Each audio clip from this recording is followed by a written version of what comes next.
மாண்புமிகு முதல்வர்கள் உடனடியாக எங்கள் பகுதி நேர ஆசிரியர்களை பணி நிரந்தரம் செய்ய ஆணையிட வேண்டும்.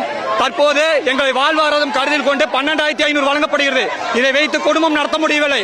ஆகவே தமிழக முதலமைச்சர் மாண்புமிகு ஐயா மு.க. ஸ்டாலின் அவர்கள் இதனை உடனடியாக தலையிட்டு எங்களுக்கு பணி நிரந்தரம் வழங்க வேண்டும். நீங்கள் தான் எங்கள் வாழ்க்கை. தேர்தல் வாக்குறுதியை நிறைவேற்றுங்கள். உடனடியாக அரசாணையை விடுங்கள். உங்களை நம்பித்தான் இந்த வாழ்வாதார குடும்பங்கள் உள்ளது. மாண்புமிகு பள்ளி கல்வித்துறை அமைச்சர்களும் உடனடியாக தீர்வு காண வேண்டும்.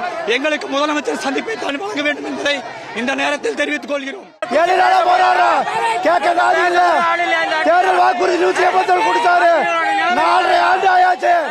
எங்களை வந்துட்டு பள்ளி நிறுத்தம் பண்ணல. கொடுத்த வாக்குறுதி நிறுத்தல. 7 நாள் அடிப்படை வசதி இல்லாம நடு ரோட்ல போடுறோம். இதை அணுவா செத்துட்டு இருக்குது. அணுவா செத்துட்டு இருக்குது. எந்த அடிப்படை வசதியும் இல்ல. 7 நாளா போடுறோம். முதல்வர் கொடுத்த வாக்குறுதி 181 நிறைவேற்று. என் இனத்தை காப்பாற்று. என்ன அடிமைப்பட்ட இனமா?